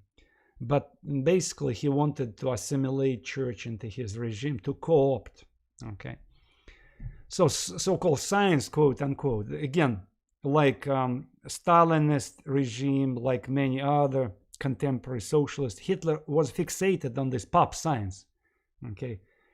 Whatever was popular was considered as science at that time, and as we know, in addition to this, I would say, socialist engineering ideas that were widespread east and west, and Stalinist Russia and some Western countries, that you could socially engineer the new person, okay, by using science, okay, by, for instance, collectivizing peasants, eliminating these backward elements, collectivizing land, bringing tractors, creating these industrial state farms, okay. Similarly, at that time, 1920s, 1930s, the mainstream, intellectual mainstream, believed in so-called eugenics. It's a biological breeding, the better type of people. It was the mainstream ideas. Again, that's the whole irony of the situation. Some people feel uncomfortable about this. A lot of American progressives believed in these ideas of genetic engineering, okay, that you can genetically engineer the best type of people. And many American progressives believed in superior, inferior races. Unfortunately, it was the mainstream, okay? And they believed that by using science, you can cleanse society from so-called inferior elements, okay? You probably read about this, and I don't want to go into details, but Hitler was hooked on this pop science, again, science in quotation marks. And that is why I always tell you have to be skeptical about those people who say, oh, science tells us so, because in 20 years down the road, we might be ashamed of this so-called science that is currently used, quote-unquote science, to justify these power trips of political leaders who try to use so-called science. And some of them sincerely believe in this so-called science, trying to justify this crackdown on people's right to do something. So this, unfortunately, a lot of people who are not skeptical, they buy into this, they believe into this, they share these pop science ideas, like phony science ideas, okay? The same thing was happening at that time. So National Socialists believed in eugenics, genetic engineering. See, they came to believe that we can engineer the best type of German people, okay, by using this biological science called eugenics, okay? And that is why Nazis were so obsessed with this so-called to breed the pure Aryans, okay, by using the scientific experiments. So they experimented on people. See, Stalin experimented on societies by purging, eliminating classes of people, but in Nazi Germany they phased out racial aliens, or experimenting on the people, okay, real people, trying to quote-unquote breed the new type of Aryans. But some German, some national, to be exact, some national socialists, they were still uncomfortable about like propagating total science. They still believed that some kind of spirituality was needed. Okay, Germans needed some kind of spirituality, although Hitler didn't care about it. Okay, so these people who said that new German National Socialist ideology needed some kind of spirituality, they tried to promote ancient Germanic paganism or Nordic paganism as a new German ideology, or at least they tried to integrate what they thought was Germanic paganism into Nazi ideology. Okay, and ironically, this guy Heinrich Himmler, who was who considered himself a scientist, at the same time was interested in this Nordic spirituality, and he has some friends, Nazi friends, who helped him to do this. But Hitler and many other National Socialists, they were kind of laughing at this. They say, oh, we don't take it seriously. So I need to emphasize this, because sometimes there is a viewpoint, a mistaken viewpoint, that all National Socialists, all Nazis were obsessed with ancient Germanic paganism. No, it's not true. It's a misconception, okay? There were some Nazi, and again, the person who headed this movement toward Germanic paganism was Heinrich Himmler and his friends, okay? But the many other Nazis, including Hitler, they made fun of this and kind of ironically treated, okay, you do your stuff, but we don't care too much.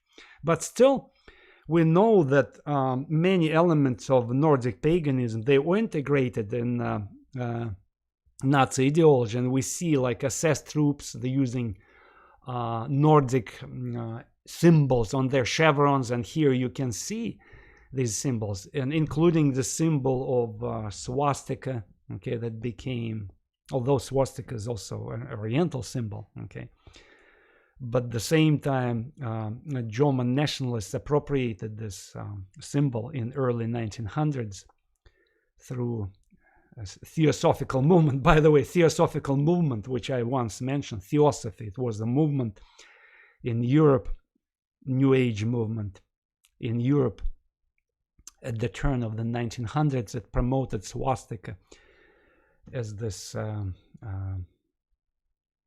new symbol, okay, of Nordic culture, a symbol of vitality.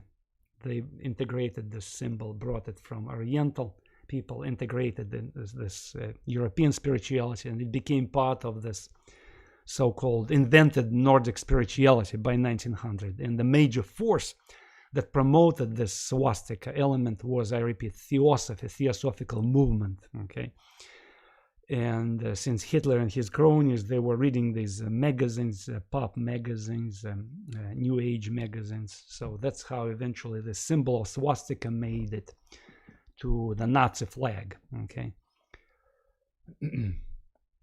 But in addition to the symbol, we have a bunch of pure Nordic symbols borrowed from what ancient Nordic symbolism used on Nazi uniform, in Nazi culture, okay?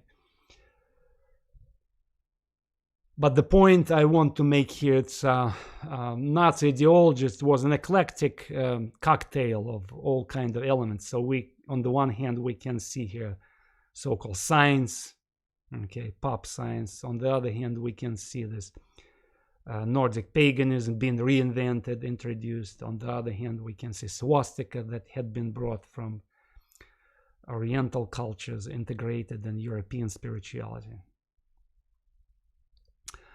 Going back to turning to social and economic policies of Nazi, we need to stress that Nazi did try to introduce welfare for common people, okay?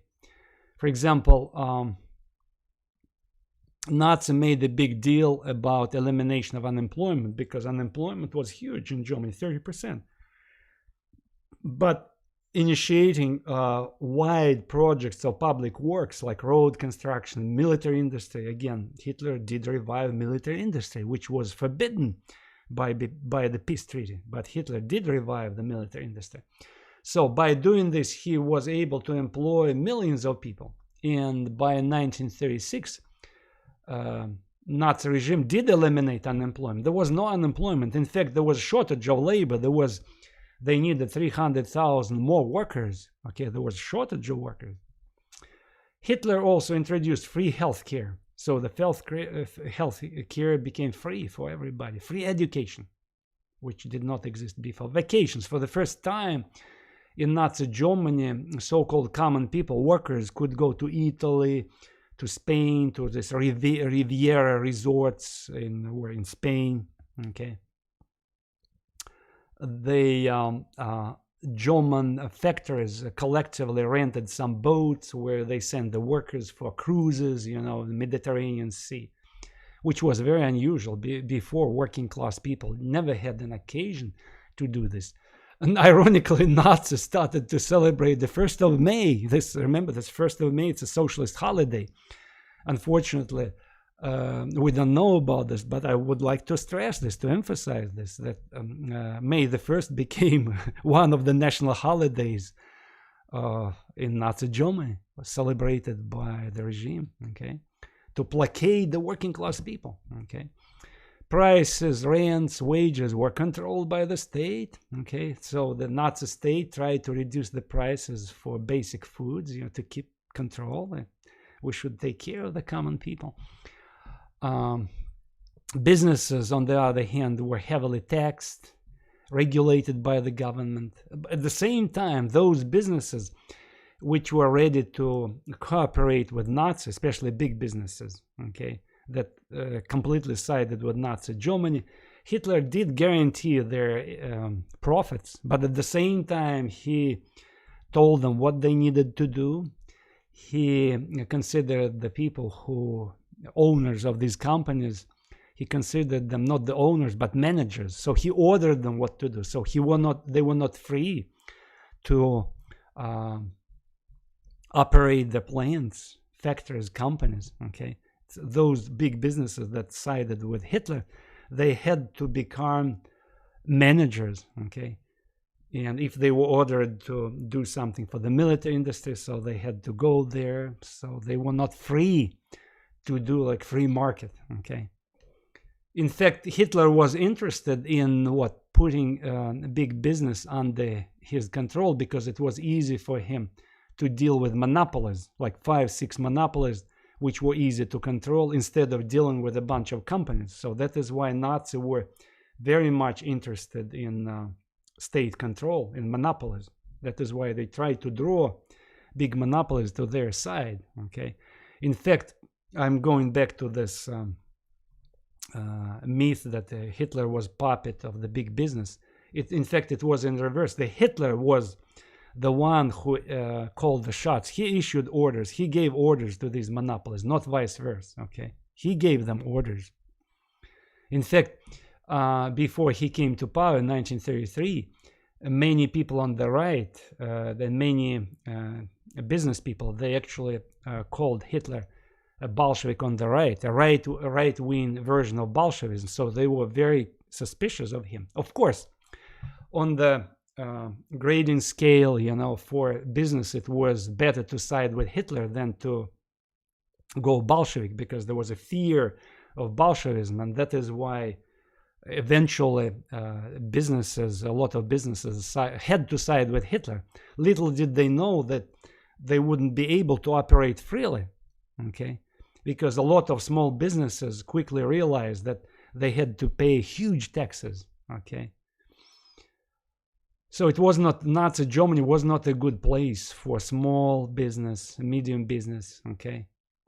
Yes, for big monopolies, they could make profits, but again, they were not allowed to freely dispose these profits, because the state forced to invest these profits into, again, military industry, profit. They were not free, big businesses, to control the profits, because it was the state that ordered the big business where they should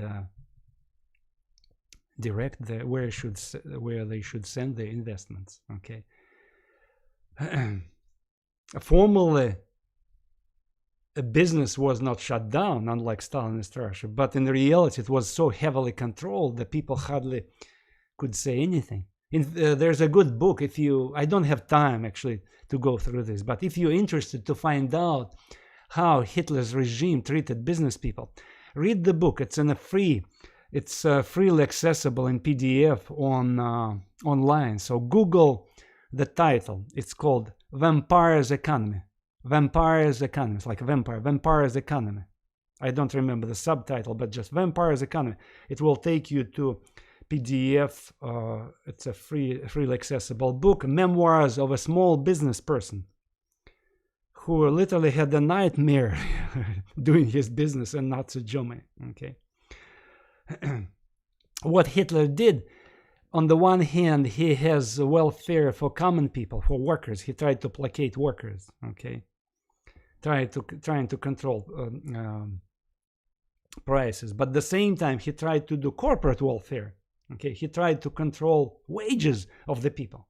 Okay, I'm going to support you, big business, as long as you support me when I want to support like regulation of prices, as long as you abide by my orders of how much you should charge for this, you know. So you're not free to set up prices.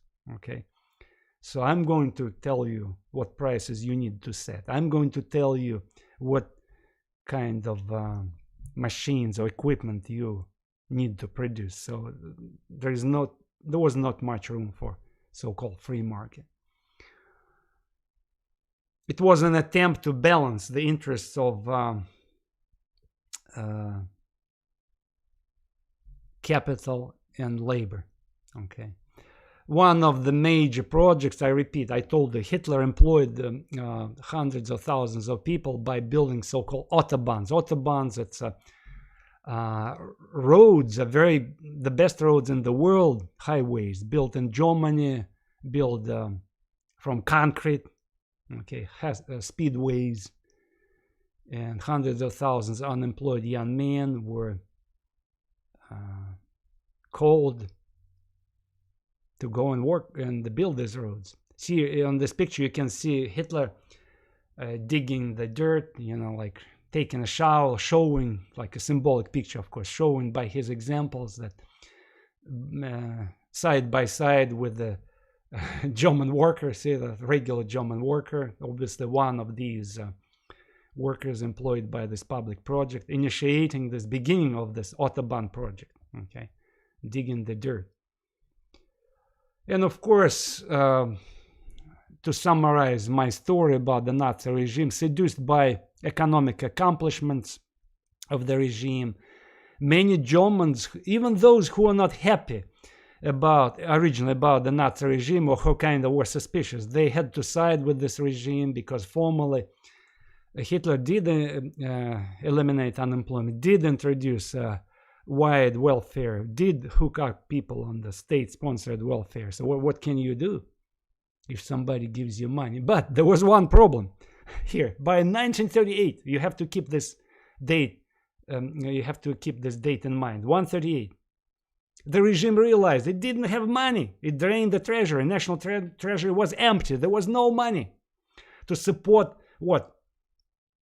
The expansion of the military industry, and that's what he did. That was his priority, to expand military industry. And second, to support the welfare system. Where can you get money to fund this generous welfare system? Where? He needed 16 billion Deutsche Marks to cover public expenses. Remember, free healthcare, free education, everything is free. And plus 21 billions to cover military expenses. That was his chief target, you know, to regain the honor of Germany, to revive the German military. The major goal, I repeat. Where to get money?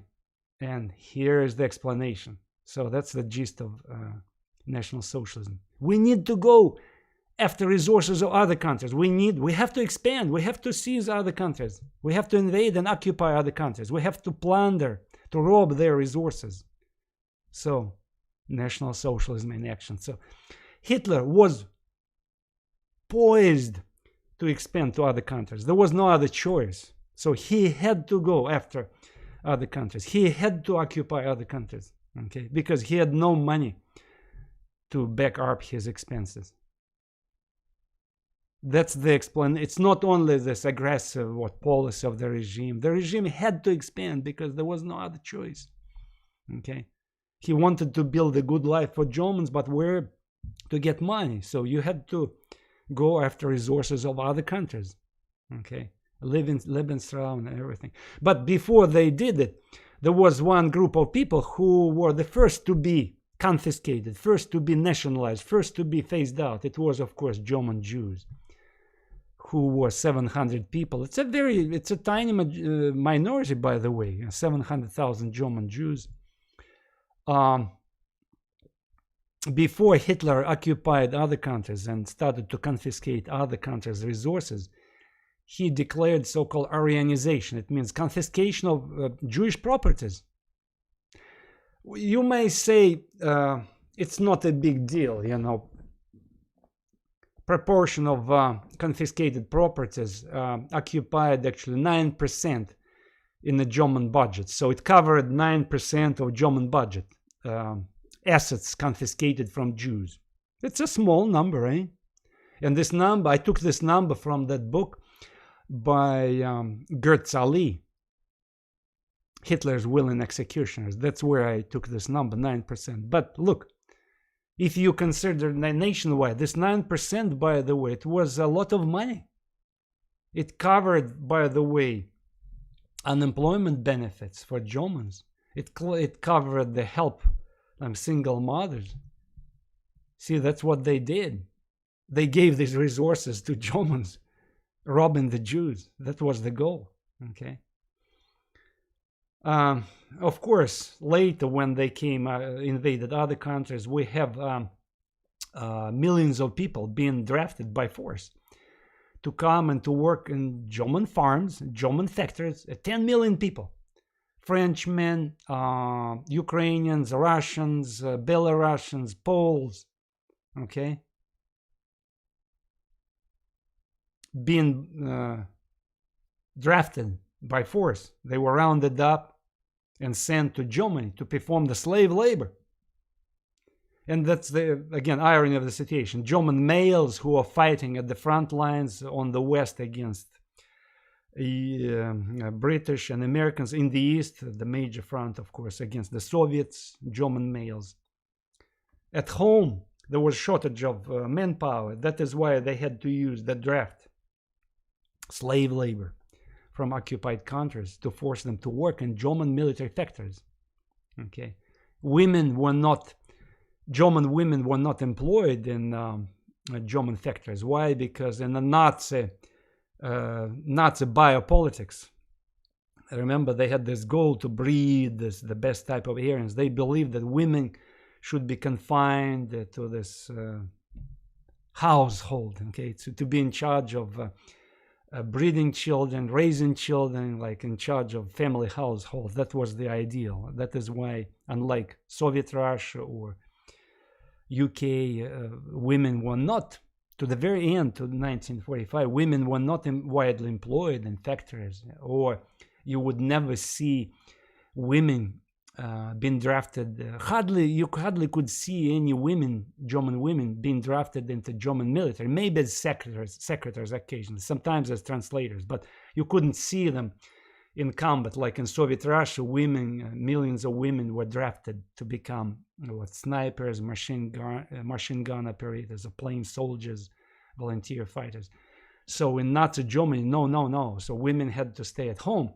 The labor had to be formed by slaves who were brought from occupied territories, 10 million people, okay? How did the Nazi confiscate the properties of occupied countries? Primarily, not necessarily direct confiscations. Of course, they confiscated Czechoslovakia plants. Czechoslovakia was the major country of Europe, in addition to France, in early 1930s, that had the widespread military industry. So Germans confiscated Czechoslovakia plants, okay? But what they primarily did, they manipulated the currencies of occupied countries, okay? They printed more money, inflated money, okay? And paid people with this inflated money. Or what they did in France, for instance, they paid with special occupation checks. It's papers. They looked like money. Forgot the title. Let's see. Here we go. It's the check. Issued occupation check. In France, they use these checks to pay for goods. And the expectation was that after the war, these checks would be cashed. Okay. Of course, never happened. So direct confiscation of industrial facilities in occupied countries. Second, manipulation with currencies, printing more money, local money, inflating them, and paying in this inflated money. You know, if you, let's say in Russia, they printed the rubles, Russian rubles. Nazi never shut down Soviet currency, rubles, okay? They used Deutsche Marks in addition to Russian rubles, but they printed more Russian rubles and they started to pay people in Russian rubles or Soviet rubles. Of course, they didn't cost much. When you print more money, money costs less, right? Everybody knows this. And like Soviets, they issued production quotas. They issued production quotas, like you had to produce certain number of tanks in Czechoslovakia. You had to deliver a certain amount of grain in Ukraine or in Russia. And by the way, I have to tell you something. When Nazis entered the Soviet Russia across the border, they were welcomed by many people in Ukraine. Were hugged, you know, people cheered them, you know. Not many times you can hear about this, because millions of Ukrainians, especially Belarusians in Western areas who were exposed, Western areas of Soviet Union who were exposed to brutal Stalinist terror, they expected the Germans would liberate them, okay? And many peasants welcomed Germans. Russian peasants, Ukrainian peasants, Belarusian peasants. Again, in Baltic republics, almost overwhelming support of Nazi, because Baltic countries were seized by Stalin, and they thought Nazi would return them their freedom, okay? Peasants especially welcomed Nazi. Why? Because they expected Germans would disband collective farms. That was the expectation. They hated collective farms. But soon they realized that nothing happened. Hardly anything happened. Yes, Nazi opened the churches. They started to open churches. They had some religious freedom, unlike what Stalinist regime. But as far as collective farms, Nazis were not going to shut them down. In fact, Nazis said, oh, it's a good thing. In many areas of occupation, areas that they occupied, they said we should maintain collective farms. In fact, the chief minister of occupied territories, I forgot his name, the guy, a Nazi guy who was in charge of economics in occupied eastern territories, he said, collective funds is a good thing. It allows us to quickly collect needed resources, okay? And he added one interesting phrase. If there had been no collective farms in the Soviet Union, we would have invented them. We would have invented them. So he wanted to emphasize the value of collective farms, okay? On top of this, German army was ordered by Hitler to feed off the land. They were hardly provided. So food resources were not provided from Germany to the German army. So they had an order to feed off the land. The area they occupied, they had to scavenge, to gather resources, to confiscate resources, to issue quotas to peasants who lived in particular territories, to use local resources to feed the army, okay? So that is why you had these horrible experiences in the beginning of Second World War, when German troops occupied huge areas of Poland, huge areas of Soviet Union, and a lot of POWs, prisoners of war, were taken. A lot of Soviet troops ended up being in hands of Nazi. The total number of Soviet troops that became POWs was 3.5 million people. So they either surrendered themselves to Nazi because they didn't want to fight for Stalin regime. Remember, peasants hated Stalin. Or they were captured in the course of these skirmishes that they had with Nazis in the beginning of the war, when Soviets were not able to organize a consistent resistance. Okay. What happened with these people? 70% of these people died, these POWs. Why? Not because Nazis wanted to starve them to death. They had no food to feed them. So they had the makeshift camps for these people who surrounded, but they had no food to feed them because they needed food themselves. So they went around confiscating grain, everything to feed themselves because that was the order, to feed off the land. In fact, there were like widespread situations when German soldiers tried to scavenge for food for themselves, like invading peasants' houses or robbing local stores and sending the food back to Germany to their families. Okay, not all of them. Some of them tried to barter, like offering some watch for like a couple of sausages. You know, there were peasant markets in occupied areas, but still, even when Nazis did not directly raid the houses of peasants, okay, many of them traded with peasants. These soldiers tried to accumulate whatever food they could get or some kind of goods and ship them and send them back to their families back in Germany.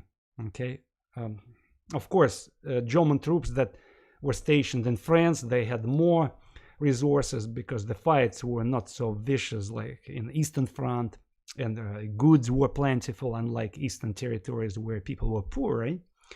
So in France, for instance, many German soldiers from Eastern Front coming to France to relax, and that's where they spend their checks, occupation checks, trying to buy shoes, French clothing, cosmetics, everything, and they shipped this stuff back home to their wives and daughters, okay, or their sons, pieces of clothing. The point I'm trying to make is that it's an interesting example of the army, which was not provided by the mother country.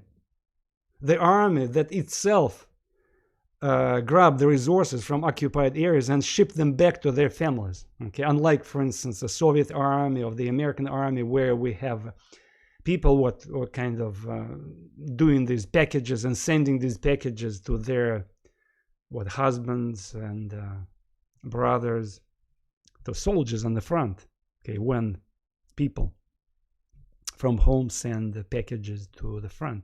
In Germany, it's the reverse. It's the soldiers from the front sending packages to their families back at home. There were some numerous incidents. In fact, German general staff complained to Hitler that those German soldiers who went for vacations in Germany, they could not salute to the officers. Why? Because their hands were occupied by carrying like pieces of sausages, kind of shoes, all kind of goodies they were able to get hold of in occupied territories. And German officers complained, but Hitler said German soldiers should be provided no matter what. So forget about your formalities. So if they cannot salute, they shouldn't salute. Okay, see it again, a license to go ahead and do your quote-unquote job of seizing resources of occupied countries. Okay, and now I come to this very sensitive thing about Holocaust, everything, what we usually mention when we talk about National Socialists. The argument goes like this, that Holocaust was purposely organized only against the Jews, and Jews suffered, and indeed Jews suffered more than anybody else, 6 million, but Götz Ali, and I agree with him, makes a point. He said the major reason Holocaust happened, that Germans simply decided to starve millions of people whom they considered as inferior races, whom they planned to eliminate anyway, because they wanted to seize their resources in order to feed their army and the population. And that's exactly what happened. Many Jews were killed in concentration camps. Okay, some of them were kept as workers, but many of them were killed because they came to conclusion that these people were not good workers and they would consume more resources. Okay, the major years, the most important years when the major part of Holocaust happened, at 1941, 1942 in Poland, when 2.5 million Jews were killed. Okay, but at the same time, during the same time, we have what, 1.5 million Poles being killed. And at the same time, we have what, 2.5 million Soviet POWs being killed, starved. Okay, because Nazi didn't want to feed them. Or on top of this, they didn't want to spend the food resources. They wanted to conserve food resources for themselves only, for either for their army or for the German population. So it was clear goal to starve, quote unquote, unworthy populations to death, and a desire to repopulate these areas with German colonizers. That's how they viewed the future of these areas, where the Jews were eliminated, like large areas of Poland, or large areas of Russia, large areas of Ukraine. They had a plan to settle there the German colonizers who would colonize these lands, and to keep some few people, from indigenous people, who would become slaves and would work for them. That was the plan. In fact, the same guy who was in charge of economics, Eastern Territories, he said, we have to eliminate 30 million people in occupied territories and resettle them with German colonizers. So see here, the goal was simply to starve these people to death, and that's what they were doing. Of course, anti-Semitism of the regime amplified this scapegoating of Jews and hatred against Jews, because they were targeted more than anybody else. Okay, that is why we have Holocaust. But we shouldn't forget that there were other people who were similarly starved to death, because Germans, Nazi regime, purposely wanted to conserve resources for Germans only. Okay, and that's what I would like to draw your attention to, that there was a powerful economic dimension to Holocaust, not only this ingrained cultural or racial animosity, but there was another powerful dimension, economic dimension. Okay, so on this note, my time, I think, is up. On this note, I would like to finish my conversation about National Socialism in Germany. What is, in the conclusion, my conclusion is that the novelty Hitler and his cronies brought to the socialist creed was that they married naked, aggressive nationalism with socialism, creating this explosive mix. Okay, that was the novelty, quote unquote, they brought to life, that they wanted to cleanse socialism from international cosmopolitan elements and to totally indigenize socialism. Okay, that hence National Socialism, aggressive nationalism married with the socialist tradition. Thank you for your attention, and I will see you next time.